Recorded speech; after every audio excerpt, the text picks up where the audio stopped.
Aqui na TV do Servidor, nós estamos recebendo com muita honra o Dr. Daniel Falcão, advogado constitucionalista e professor do IDP, o Instituto Brasileiro de Direito Público. Vamos tentar entender que momento político é que nós estamos vivendo. E essa, doutor, é uma crise institucional?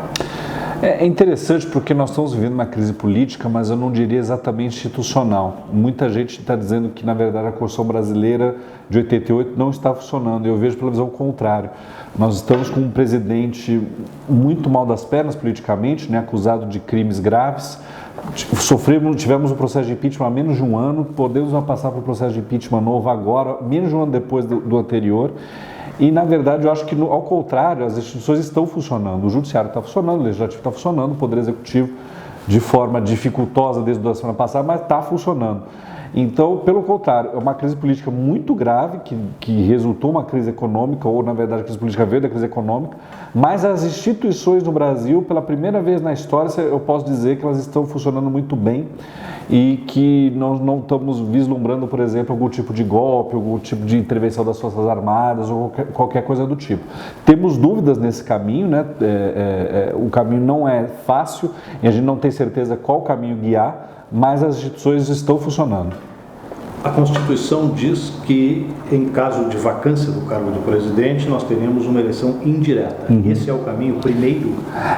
O artigo 81, parágrafo 1º da Constituição diz, no caso de dupla vacância, nos 2 últimos anos do mandato, haveria eleição indireta em 30 dias, conforme a lei.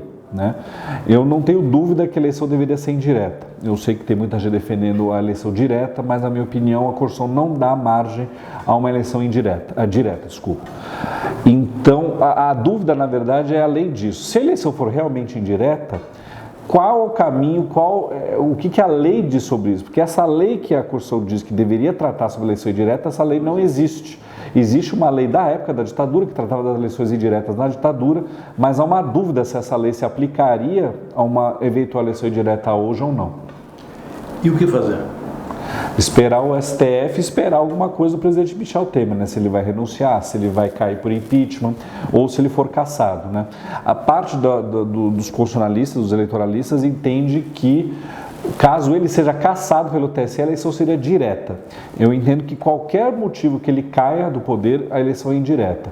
E aí, provavelmente, vai ser o STF que vai definir qual vai ser o caminho a percorrer nesses 30 dias que a Constituição diz que a eleição indireta tem que acontecer. O senhor, como estudioso da Constituição e do direito constitucional, já teve alguma sinalização do Supremo como ele se posicionaria nesse caso? Existe uma ação chamada arguição de descumprimento de preceito fundamental, justamente requerendo do STF a resposta. A Lei 4321 de 64, editada logo depois da ditadura para tratar da eleição indireta da ditadura, vale hoje, depois da Constituição de 88 ou não?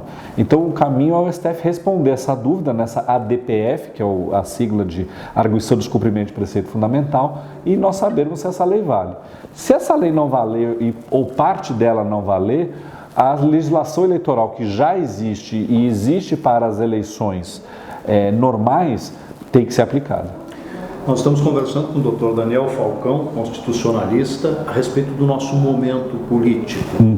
E este momento tem tido uma participação muito forte do Judiciário. Operação Lava Jato nas instâncias iniciais e agora o Supremo Tribunal Federal começando a tomar uma posição que não tinha tomado, quer dizer, não tinha mandado prender ninguém. Agora já mandou prender Delcídio Amaral e tem gente na fila, digamos assim. Sim. É um momento especial para o Judiciário brasileiro? É um momento especial e muita gente já acredita que o Judiciário tem tomado uma força excessiva de que não deveria ter. Na Lava Jato, há quem acredite também que o Judiciário está exagerando, outros acreditam que o Judiciário está cumprindo o seu papel.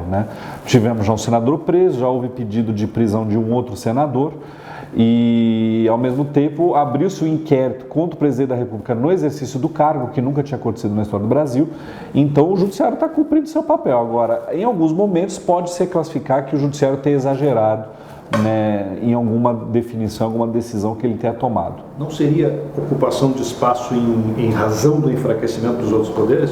É aquele efeito que a gente fala de efeito Tostines. O legislativo está fraco porque o judiciário ocupou espaço, ou o judiciário ocupou espaço porque o legislativo está fraco?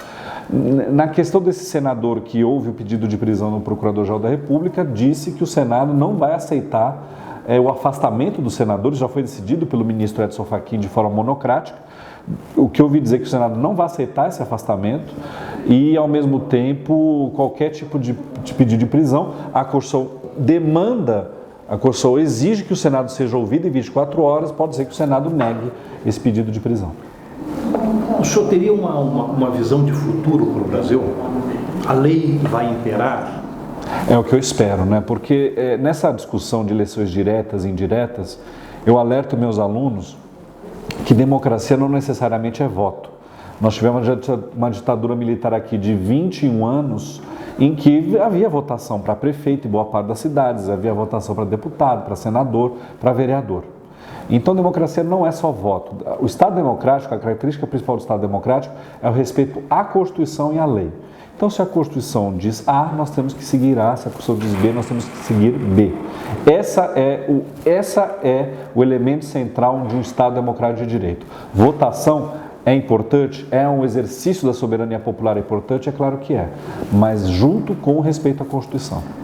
Para a gente encerrar, tem gente querendo uma nova Constituinte. É necessária? Não acho de jeito nenhum.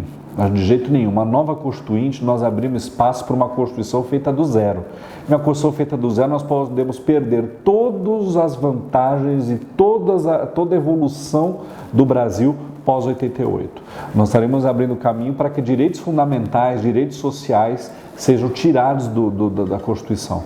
Então, fazer uma nova Constituinte, na minha opinião, é abrir a porteira para que direitos fundamentais e direitos sociais sejam retirados da população brasileira. Doutor Daniel Falcão, muito obrigado por esse papo aqui na TV do Servidor. Obrigado a vocês pelo convite.